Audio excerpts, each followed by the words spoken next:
for anyone who misses it, it'll be posted on our YouTube channel later. Today, we're going to talk about creating helpful incentives to produce Semiconductors and Science Act, or more affectionately known as the CHIPS and Science Act, I believe. We have two guest speakers today who are extremely knowledgeable about this, and we appreciate their time in joining us today. The first is Toby Smith. He's the Senior Vice President for Science Policy and Global Affairs at the AAU. He oversees matters related to science and innovation policy, broader impacts of science, and the AAU's international activities. Our second guest speaker today is Julia Jester. She's the Associate Vice President for Federal Relations at the AAU. Her primary responsibilities include policies and funding for the NSF, NASA, and research integrity. So she was pretty integral, I think, in giving feedback on the CHIPS and Science Act. Just as a couple housekeeping items, if you could please keep yourself muted so we don't have any background noise, that would be great. And if you have any questions, please type them in the chat, and Jory Weintraub and I will be monitoring the chat for questions, and then we'll ask them to Julia and Toby when we get more in the discussion phase. So thank you. I will turn it over to Toby and Julia. Great, thanks, Megan. I'm going to just pull up the slides here and then very quickly turn things over to my colleague, Julia. If I can just share, let's see, that's not right. Hold on. Do this again. Share screen. Okay. Let's slideshow from beginning. Okay, so we're going to over the next couple of minutes just give an overview of the CHIPS and Science Act, which of course was the major legislation that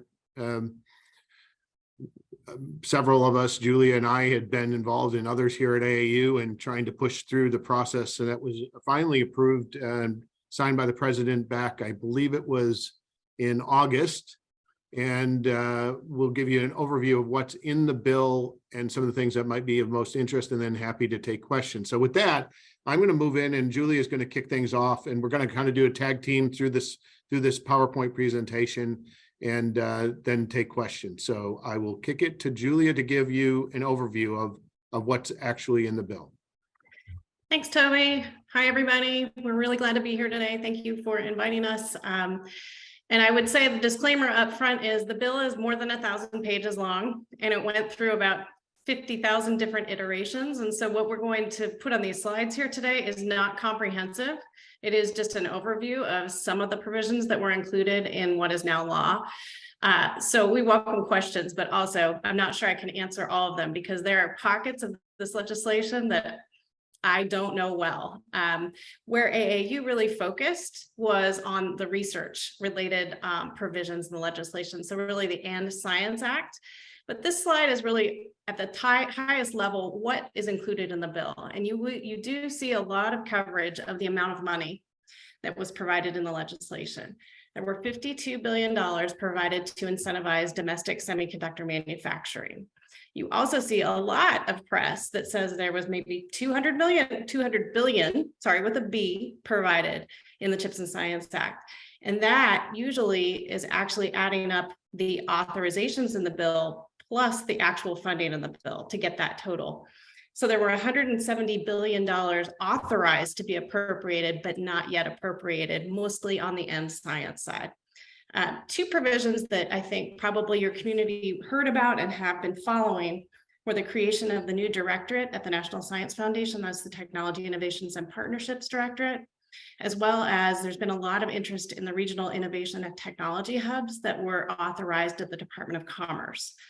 Both of those items have authorizations, but again, not appropriations. So why don't we go ahead and move to the next slide? So I wanted, one thing that's really important when we look at the CHIPS Act is to recognize that, in fact, there is real money. That's that $52 billion that was given to the to the chips industry, and that was in the form of emergency spending. And then there's what's authorized. So I had a number of conversations with different reporters throughout, explaining that the money for science, science was not appropriated funds. It wasn't, in some sense, real funds. It was just authorized. That means that the next real challenge for us is to get that money and make it become a reality. And that will be critical to support the work of the new Technology Innovation Partnerships Directorate that this bill authorizes. So we are far from being done with the work necessary to actually realize what's in the bill. So I caution folks on campuses not to get too overly excited, because we've actually seen similar legislation in the past. The competes bills of 2007, 2010, they were authorization bills. They didn't come with money. So we still have to do some work. But this chart just basically goes through and shows the difference. The green is what's actually appropriated in real dollars and real money. And then what's in blue, which is all of the science agency funding, is just authorized. So let me just say there are a number of authorizations in the bill and things that new programs that are of interest. We just talked that it's a 5-year authorization for NSF, NIST, and the DOE Office of Science. A large part of that for NSF, by the way, is the new funding for the TIP Directorate, but they do grow base programs. So you can see that chart on the side, which talks about that. Some things just of interest, they require that there'll be actually a societal impact statement is now required as a part of, as well as an ethical statement, NSF award proposals. There is some BI language. It is a bit vague, and it doesn't actually authorize anything, except it calls for NSF to perhaps make some grants to look at BI criteria, as well as to assess how the agency is doing across, and look to an outside organization to work with NSF to assess how broader impacts criteria is being applied across the entire NSF, and whether there are improvements that can be made to meet the goals that were laid out in the original 2010 America Competes Act for broader impacts.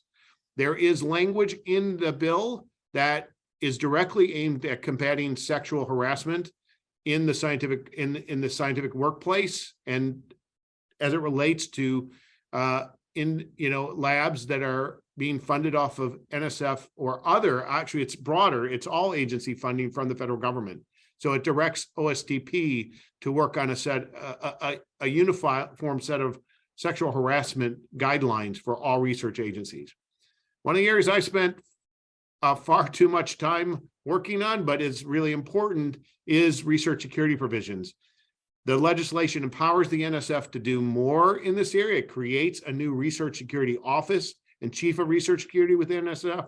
It will require new training, and I'll talk about that in just a second, for best practices for PIs and anyone working off of NSF grants.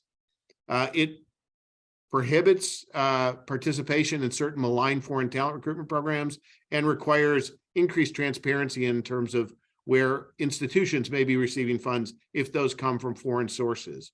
The last thing is the training requirement is what I want to spend some time on. So let me just jump to that. In terms of research security, there's a requirement that all personnel working on federally funded research grants now have to be trained in research security and integrity. That includes senior PIs. The other thing that may be more important for those of you who are involved in working on and promoting broader impacts is that for NSF, there is a provision in section 10.337 that requires now, you're probably familiar that graduate students, postdocs in NSF have to be trained in responsible conduct of research. This provision expands that requirement for training to principal investigators and senior NSF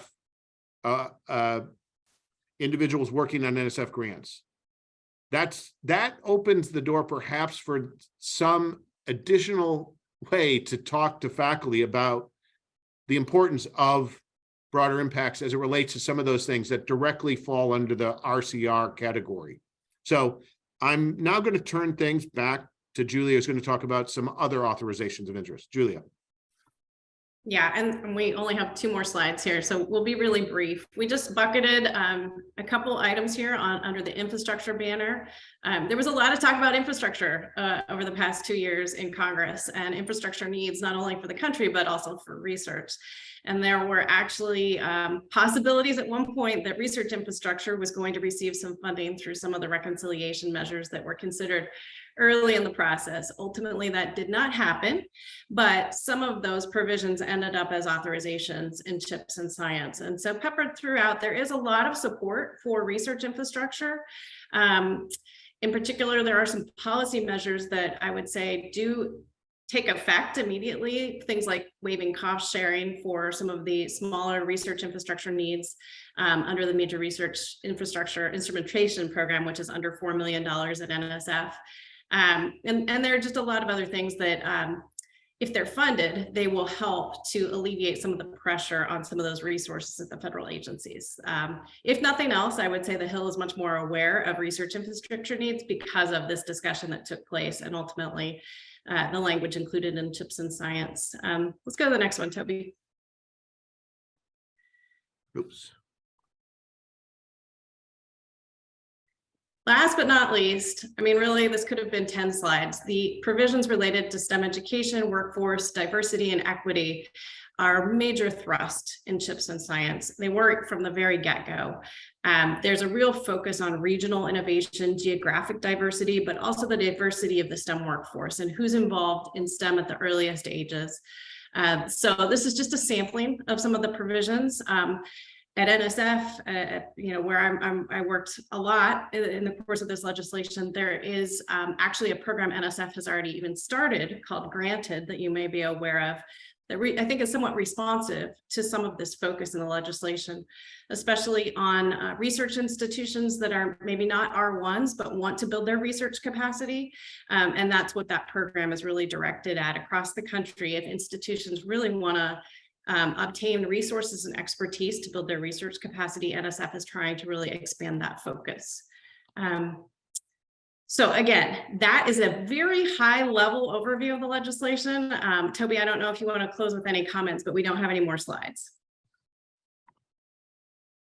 Yeah, we'll move to Q&A. The only thing that I think we talked about the TIP director. One thing that's interesting is just there is this real move as we look at, and it's not only in the creation of the TIP directorate, it's the support of the semiconductor industry, it's other programs like the ARPA-H. We see this movement towards more interest in really looking at advancing beyond just support for pure basic research.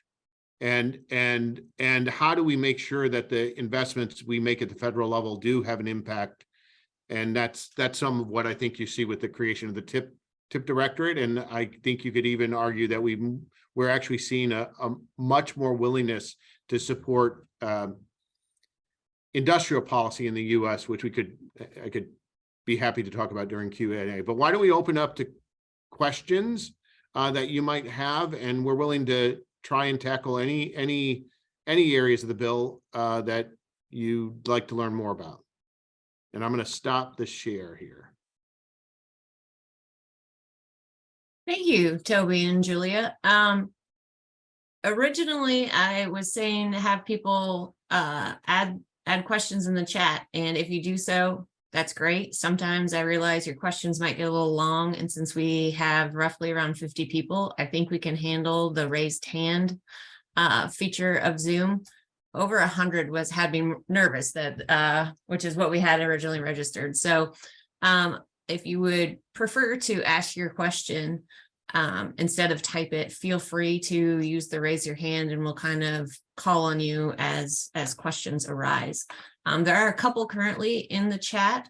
The first one is, could you expand a bit on the graduate student postdoc training opportunities? I can touch on a few areas that sort of jump to mind. In the TIP directorate, again, on the authorization side, there is dedicated authorization funding that would go towards scholarships and fellowships that are related to the purpose of the TIP directorate. So in these sort of focus areas or grand challenge areas, the idea is that TIP would be involved in actually providing funding for scholarships and traineeships and fellowships. I think all are articulated in the legislation. In addition, a provision that we really were supportive of early on was really more of an acknowledgement of graduate education evolving to include more mentorship opportunities and awareness of different career paths to graduate students. This is something that another part of it, well, Toby's part of AAU previously has really engaged on in the past. And so again, it's policy guidance, but it's trying to, I think, expand the culture and improve the culture of graduate education in the research and STEM fields. And then there was a third one. Oh, GFRP and NSF also is authorized for increasing the stipend size, as well as the national, the research traineeship program. So those are a couple that might be responsive to that question. Again, not comprehensive. Toby, anything to add on that one? No, I don't have anything to add on that one.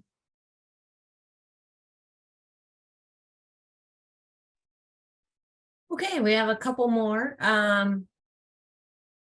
Let's go with where can we find the CHIPS Act funding solicitations? Are there going to be specific solicitations listed as CHIPS Act? I can start, but Julie maybe want to chime in.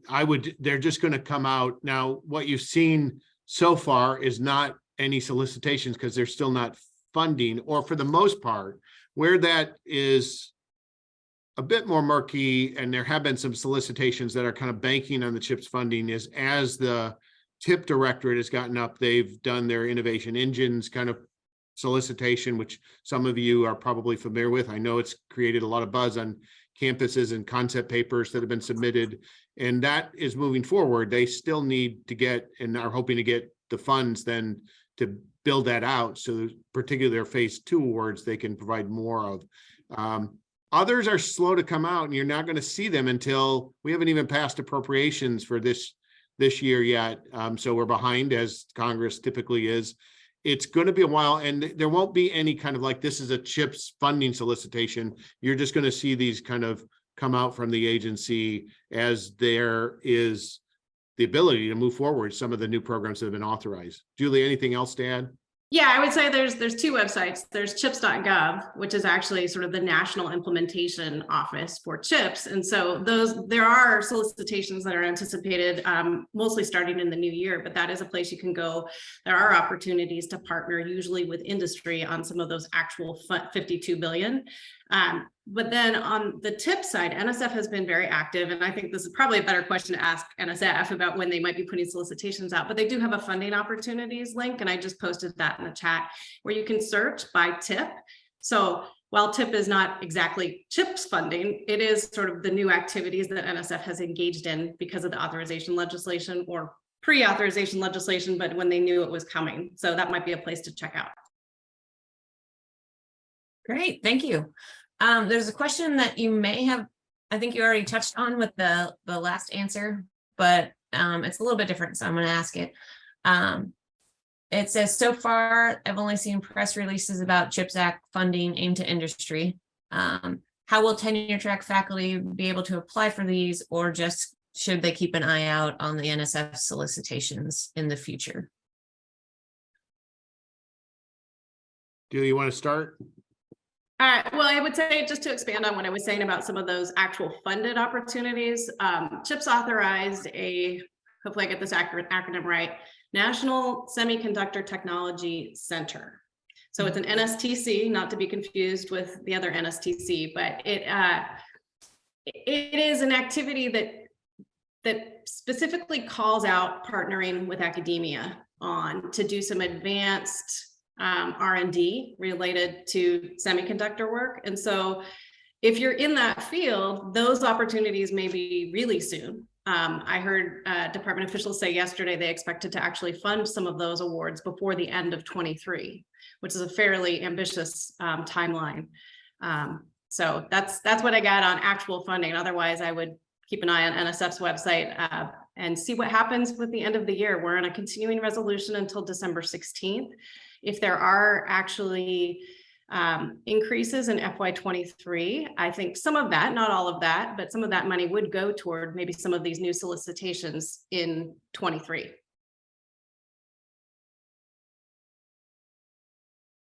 Okay, thank you. The next question is the NSF section of the CHIP Act still based on fundamental research, or is it more focused on the education? So Yeah, go ahead, Julia. I mean, just as far as like how the authorizations are balanced, I would say it's both. It's still more on the research side than it is on the education side, but there is sort of explicit authorizations for that scholarship and fellowship bucket within the TIP directorate as well as outside of the TIP directorate. So I don't know if that answers the question. Again, none of it's real money yet. So it's throughout the bill, especially for NSF, it is research and education. And I would just add that the big change, though, I think is really this creation of a new directorate for technology at NSF, which for a long time has, you know, the NSF's role has really been focused on basic fundamental research. This is really trying to move that into the and move NSF, at least that directorate, to do more use-inspired research in areas that particularly are critical from a strategic and even national security perspective. So that's the thinking behind the TIP directorate. And like I said, it's a pretty big change because there's been a debate about what the role of NSF should be. Should it be more basic science? Should it be more technology oriented? Going back to its creation back in the 1950, when it, you know, then in the lead up to that. So this is a pretty big shift. And I think the issue is we fought, and I think the language in the bill has ultimately ended up trying to make sure there's a good balance between still supporting the basic research that has underpinned what NSF does, while at the same time growing this new emphasis on use-inspired research.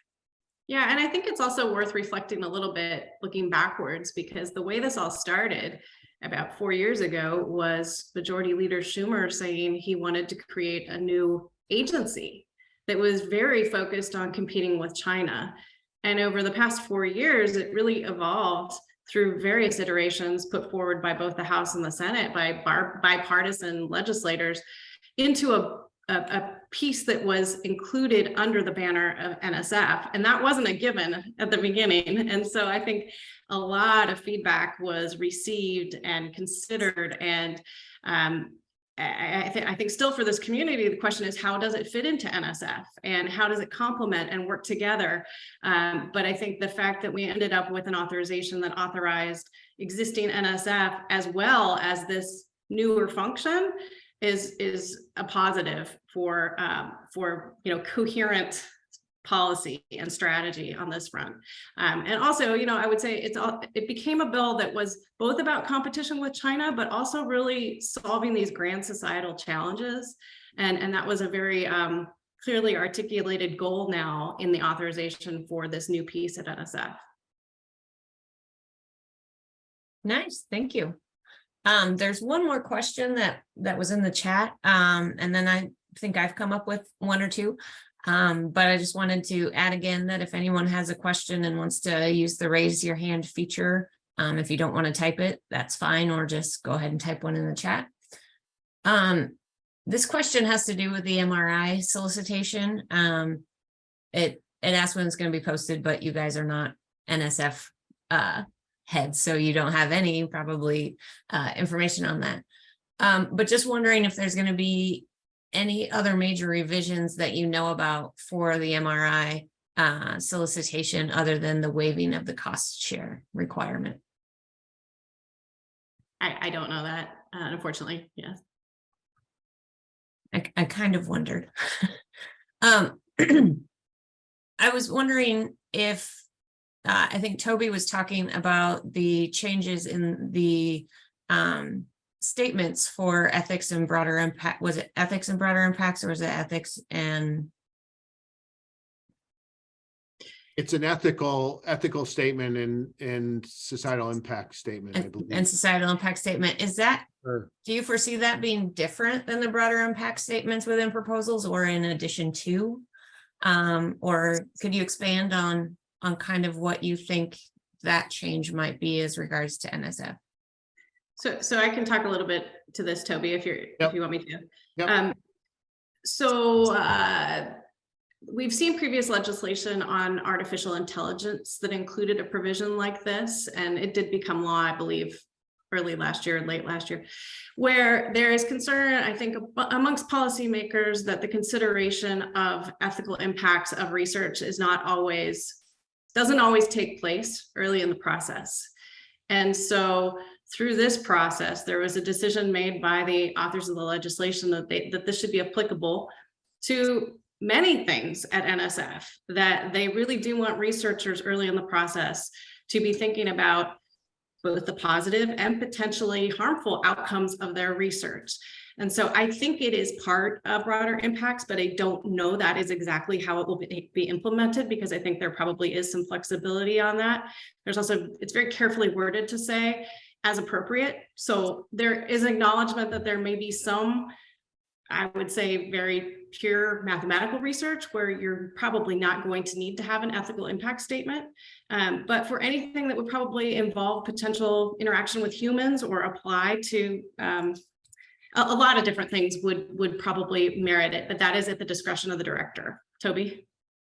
Yeah, I just add, some of this too is driven by, I mentioned the research security concern. So I think there is this interest in trying to get faculty to think of the broader implications of their research, particularly from an ethical perspective. And that might even include the implications of partnering with who they're partnering with, things like that. So I think it gets to just, it in some sense very directly relates to the need to look at broader impacts, but it's really more on the ethics kind of side of what are the implications of the research you're doing beyond what are the kind of societal, what we think of, I think, in broader impacts is the positive societal impacts. Mm-hmm. Some of these, as Julie says, is trying to get researchers to think about the negative implications. A lot of times when it's come to research security, they don't even think of dual use, the dual use applications of the research they're involved in. They only think of the positive things that might kind of come from the research.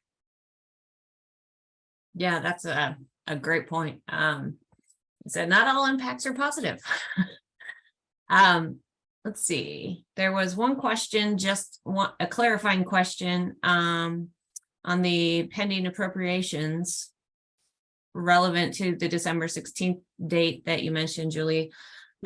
Is that all FY23 authorized funds, or will the authorized funds have to be reauthorized after that? So to clarify, that right now we're in a continuing resolution. The fiscal year for 22 ended September 30th, and Congress passed just continued funding at the existing rates until December 16th. So that is the date that if Congress didn't pass another funding bill, the government would shut down. No one thinks that will happen, but everyone's waiting to see what happens in the election to determine what the contours of the FY23 annual funding appropriation bill would look like. So it actually doesn't really have any direct relationship to the authorizations. It's the keeping the government going and the funding levels for 23 that the process started 9 months ago for. We had sort of high watermarks from both the House and Senate for the agencies, but it's unclear what the final numbers will be. So just for reference, NSF's budget right now is about 8.8 billion, I believe. The House and Senate have both passed or considered legislation that would raise that funding level to a little bit between 9.6 or 10.3 billion. So there's a differential there, but the authorization for FY23 in the CHIPS and Science Act is more like 11.8 billion, 11.6. I'm getting my numbers confused, but even higher. And so in all likelihood, we will start 23 below those numbers. And again, as Toby said, we really have our work cut out for us because we need to encourage Congress to increase funding for the research agencies if we actually want them to be able to do most of what's authorized in CHIPS. So that was a little bit long answer, but hopefully that helped clarify what I meant by the appropriations process and where we are this year. Toby, fill in my blanks, please, what I miss. No, I mean, there's the possibility that we always talk about year-long CRs, but that there might not be any increase for the whole year if they passed a year-long CR. So we first order of business is getting as quickly as we can, and we hope that it would happen in a lame duck before that, before we hit the December 16th date. And otherwise, what you'll see is Congress will pass another CR. They'll continue to hold funding at existing current funding year levels. And you probably won't see NSF rushing under a continuing resolution to issue any new solicitations because they don't have the money. And they're basically just trying to keep their existing programs going. Even renewals, new solicitations for programs that already exist are sometimes hard to do in that environment. So until we get that first round of appropriations and then trying to really push in the coming appropriations process to start to realize numbers that are much more closer to what was authorized is going to be, again, the challenge. And like I say, we've been here before with authorizations that set high expectations for funding for NSF under those earlier competes bills. We never realized anything close to what was authorized. I'd like to think that things are different this time, but be aware it's going to be difficult, and we're going to have to really push. So that's why, even though there are a lot of good things in what was authorized, we still need the real money to support them. I don't know if that helped answer Tracy's question, but that really helped me figure out what the federal government budget, what they're doing. It's just really important because people oftentimes don't understand that authorization bills are merely funding targets. They are a ceiling on what can be spent. They do not represent what will be spent. And it is the appropriators who actually dole out real money.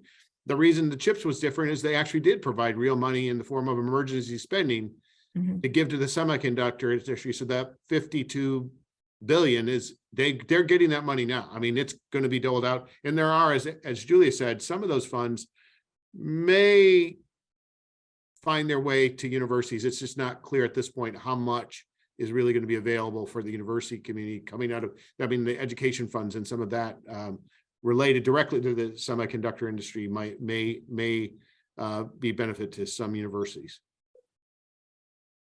Yeah, and I see the question about granted solicitations, and we don't unfortunately know details about what the anticipated timeline is beyond what Toby just said, the contours of the timeline being they need funding to actually fund new things. But I would say when you look at that website that I sent, I just sent an example of a solicitation that came out, I think, earlier last week. That is new. TIP is only really partnering with other directorates at NSF. So they have created this directorate as a very horizontally organized directorate that's different from any other existing directorate. And it seems like the solicitations that they are putting together are almost always in collaboration with another directorate. So I find that interesting and might be worth just checking out and kind of seeing what the patterns are, hopefully as they do get some breathing room through the funding process. And of course, TIP, some of the funds they're using, they shifted some programs like the I-Corps program, like the SBIRS TTR program into TIP out of the engineering directorate. So those funds have just kind of shifted over, and the responsibilities have shifted over to TIP from engineering.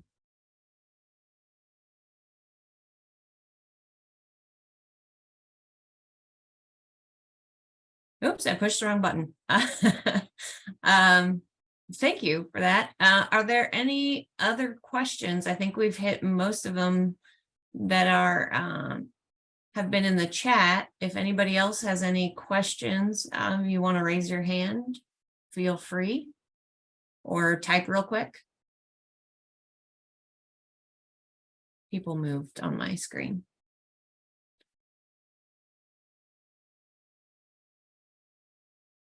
Or if there's any added words of wisdom from Toby and Julia that might also help our particular audience who's from the names I'm seeing, mostly researchers, support staff in academia, administrators in academia, just based on the names that I know. That's the audience that we have here. I don't know that I have a whole lot to say, except that I do think what you continue to see is a focus on the need to demonstrate impact. It's one of the reasons probably why we have a TIP directorate now, because there is this view that these investments need to have an impact on society. And I think that just speaks to the work that ARIS does. And thinking on how we can help support, I think, a culture change that needs to happen within institutions to get faculty to recognize that their research beyond just, publishing a paper or looking at the very fundamental basic, research, what impact can it have, but also what impact can they have beyond that? And that a lot of these other supplemental programs that you see that were authorized have direct relevance to the impact of the research that NSF does. Stu, I don't know if you have any other comments, but I think that's the one thing I might leave this group with is, and we see other, I know we're talking just about TIP, but we see other areas, the emphasis on open science, the emphasis on in other agencies on use-inspired, the new ARPA for health, right? So these, I think there is this real push for recognition of the dynamic way in which innovation really occurs, the need for university faculty to be talking to potential users of their research, engaged not only with the public, but industry to see what their work, how they can work together on solving a set of societal challenges and technological challenges that we all face. That made me think of a question. Do you foresee any guidance or requirement or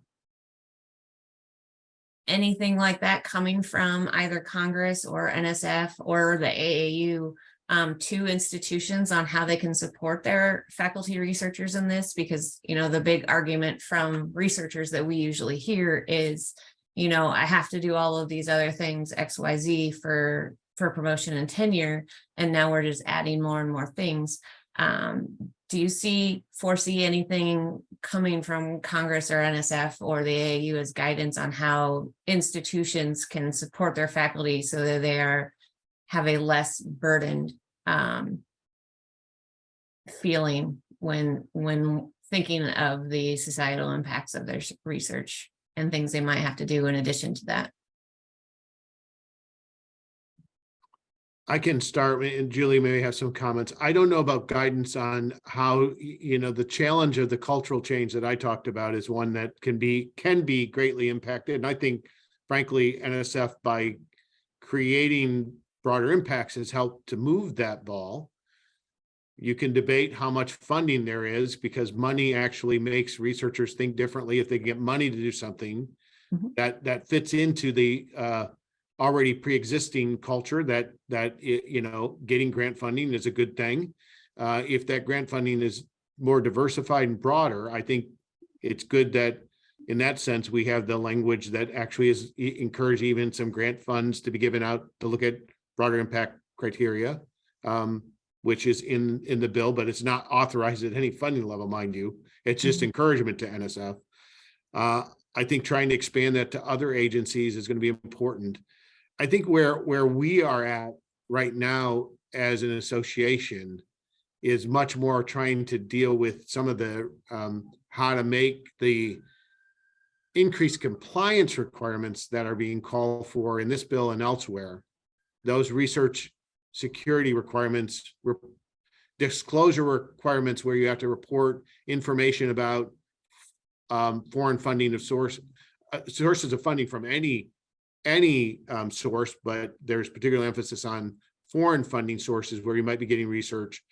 Those without clarification, certainty can be really burdensome for faculty and not comprehensible. And so we're going to spend a lot of time working on that. But I think there's a broader discussion that needs to continue about how to recognize and reward faculty for a broader set of work that is important, but always not easy necessarily to measure or identify, such as publications. Yeah, I'd only add that, I mean, if I am not in a meeting each day where the word harmonize comes up, I feel like that is what Toby spends a lot of his time doing, and making the administration aware that these are new things that now we're asking our institutions and our researchers to do, and it takes more time away from research. So the more that we can, we try to talk to folks about how we can align the requirements to reduce that compliance burden. And I think there's an awareness. I think we saw some things that we anticipated were going to come out as far as requirements, and then they were pulled back when the legislation passed, because there's interest in aligning as many things as possible. For example, the training requirement side, we talked about that. I think if you have a responsible conduct of research training that includes research security, that may allow you to certify that you've done research security training that would be applicable to all the whole agency requirement. So there are certain things where maybe things can be aligned in a certain way to reduce that burden overall, and that's AAU is certainly trying to be a part of that conversation. Great. I think that's great. And I know that there are multiple groups and organizations that are looking at how to track these kind of not extra, but maybe non-traditional scholarship activities in the P&T process. So I know that there's a lot of work being done on that in academia as well. So I mean, and Megan, to your point, the challenge, true culture change comes when these things actually become valued by the faculty who are on the review committees. And so in a lot of these areas, we have had some discussions with disciplinary societies, because as I say, faculty often live in their discipline. So recognizing the importance of it, as opposed to the university, if the folks we represent tell them to, I joke that if a president tells the faculty to turn right, they turn left. So there's a top-down piece of this, but there's also the bottom-up and kind of middle out from departments, and what departments believe is important to them and the signals that they get there. So you ask what we're doing, and one of the things we're trying to encourage is a lot of departmental discussions that started with just undergraduate teaching, that's really important.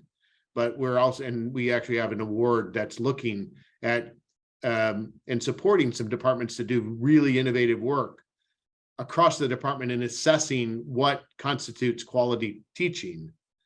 But it doesn't go far to kind of think that you need to start, what do we want faculty to really, what does it mean to be a really good scientist? Mm-hmm. And perhaps it isn't just publishing papers and sitting in a lab, especially when we see societal challenges like the one we just have gone through, where it was the science that brought to bear a new vaccine that addresses COVID, but if people don't use it, and the community hasn't communicated to the public about why this is safe and not, problematic, then we have another challenge. So I think slowly we'll continue to have those conversations, but it's one that ARIS is so important and really focusing on and continue to push that ball forward as we go.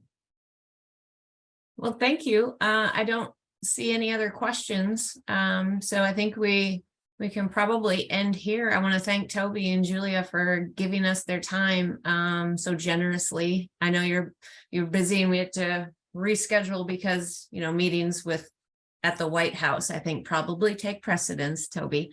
So I want to thank you guys for your time. Thank you for your support of ARIS, and hope everybody has a good weekend.